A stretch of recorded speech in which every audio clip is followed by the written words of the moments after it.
என்ன மைனி, காப்பி எடுத்துட்டு தரட்டா? காப்பி குடிக்கிறீங்களா இல்ல டீ போட்டு எடுத்துட்டு வரட்டுமா? அதெல்லாம் ஒண்ணும் வேணாம். நான் வீட்ல சும்மா குடிச்சிட்டு இருக்க மாட்டேன் பாத்துக்கிடுங்க. அப்படியா? நான் வேலை செய்யும் போதெல்லாம் எனக்கு காப்பி இல்ல டீ ஏதாவது ஒன்று குடிக்கணும் பாத்துக்கிடுங்க. குடிச்சாதான் வேலை செய்ய முடியும். சத்தே நல்லா இருக்கும். அப்ப எங்க அம்மா வேலை செய்யாம இருக்காவ, அதனால அப்படி குடிக்க மாட்டாவன்னு சொல்றீங்களோ? வேலை செய்யறவையே தான் குடிப்பாவன்னு. ஏன் பூமா நீ எதுக்கு எடுத்தாலும் அப்படி குற்றம் கண்டுபிடிக்கா? நான் சாதாரணமா தானே பேசினேன். மைனி நீங்க சொல்லுங்க, நான் பேசினது எதுவும் தப்பா? உங்களுக்கு ஏதோ மனசு கஷ்டப்பட்டுச்சோ? அவியில எதுக்கு கேக்குறீங்க? எங்க அம்மா எப்படி சொல்லுவாவே நீங்க குத்தி காட்டி பேசுறதெல்லாம்? அவிகளுக்கு கஷ்டமா தானே இருக்கும்.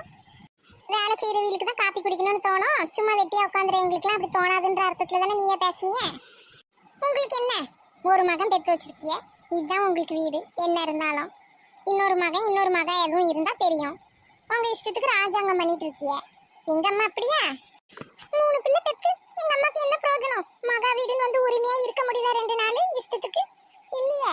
இல்ல மகனை 2 மகன் பெத்து வச்சிருக்கா, அந்த வீட்டுல தான் இருக்க முடியுமா? பொண்டாட்டிக்காரின்னு 2 பேரும் வந்து அவளதான் அரசாட்சி பண்ணிட்டு அலையிறாள்வ. எங்க அம்மா என்ன பண்ணிட்டு இருப்பா? அப்புறம் கல்யாணம் பண்ணி கொடுத்தா மருமக மாதிரி தானே பார்க்கணும் குடும்பத்தை. இப்ப நம்ம வீட்டுல நீங்க பாத்தீங்கன்னா நான் என் பாட்டுக்கு உட்காந்துருக்க போறேன் உங்க அம்மைய மாதிரி. நீ தான் பண்ண மாட்டியே. உன்ன உங்க அம்மா வீட்டுக்கு ஓடியவா? சோறு பொங்கறதுல இருந்து எல்லா வேலையும் நான் தான் செய்ய வேண்டியதா இருக்கு. ஏன் இப்ப என்ன குறைச்சல்? உங்க அம்மா மகா வீடு வந்து இருக்க வேண்டியதானே? யார் என்ன சொல்ல போறா? உங்க அம்மைய இருந்துட்டு போட்டு எதுக்கு கிளம்பணும்? ஆமா ஆமா, பேசலாம் நல்லா தான் இருக்கும். எல்லாம் நடைமுறைக்கு வந்தாதான் உள்ள கஷ்டம் எல்லாத்துக்கும் புரியும். நான் ஏதோ அமைதியா இருக்க போய் இங்க பிரச்சனை இல்லாம இருக்கு. நானும் இங்க மைனியவ மாதிரி வீட்டுக்குள்ள போயிட்டு சமையல் ரூம் அரசாங்கம் பண்ணிட்டு அலைஞ்சேன்னா தெரியும் உங்களுக்கு. ஏமா பண்ணு, உன்னை யார் பண்ண வேணாம்னு சொன்னா? எனக்கும் அதுதான் வேணும். நீ பாட்டுக்கு உன் வேலையெல்லாம் பார்த்துட்டு இருந்தீங்கன்னா நான் பாட்டுக்கு சிவனேன்னு இருக்கிற வேலையை செஞ்சுட்டு ஒரு வாரமா உட்காந்துட்டு போவேன். ஆமா ஆமா, எங்க அம்மா ஒன்றும் என்ன அதை மாதிரி வளர்க்கல. மாமியாருக்கு முக்கியத்துவம் கொடுக்கணும். அவிய இருக்க வரைக்கும் வீட்டு வேலையெல்லாம் அவிய பார்த்து வீட்டு அவிய நல்லா கவனிச்சுப்பாவே. நீ அமைதியா மருமகளா லட்சணமா இருந்தேன் எங்க அம்மா எனக்கு சொல்லி கொடுத்து வளர்த்துருக்காவ. நீங்க இருக்கிற வரைக்கும் உங்க இடம் உங்களுக்கு தான். அப்ப நம்ம உயிரோட இருக்க வரைக்கும் இந்த வீட்டுல நம்ம தான் வேலை செஞ்சுட்டு வேலைக்காரியா இருக்கணும் போல. இவ என்னைக்கும் செஞ்சுக்கிட மாட்டா. நல்லா சொல்லி கொடுத்து வளர்த்துருக்காவுமா உங்க அம்மா? நல்லா வளர்த்திருக்கிய மைனி? இல்ல வளர்த்திருக்கா பார். இதுல பெருமை வேற இவளுக்கு. நானும் பொறுமையா அமைதியா இருந்துட்டு இருக்கேன், வேலை செய்ய மாட்டானா? உன் தம்பி கொண்டாடி இருக்கிறதா கரெக்ட் பார்த்துக்க. உங்க அம்மா வேலை செய்ய விடாம அவ பாட்டுக்கு வேலை செஞ்சுட்டு இருக்கா பார். சும்மா அவளெல்லாம் குறை சொல்லிட்டு இருக்காதீங்க, நினைச்சிட்டு இருக்காத. அவ பண்றது தப்பு. உங்க அம்மையை ஓரங்கட்டி வச்சிருக்காங்க. உங்க அம்மையை ரெஸ்ட் கொடுத்துட்டு அவ வேலையெல்லாம் பாக்கா எடுத்து செய்யறா. அதை மாதிரி மருமக கிடைக்கிறதெல்லாம் அபூர்வம் பார்த்துக்கிடுங்க.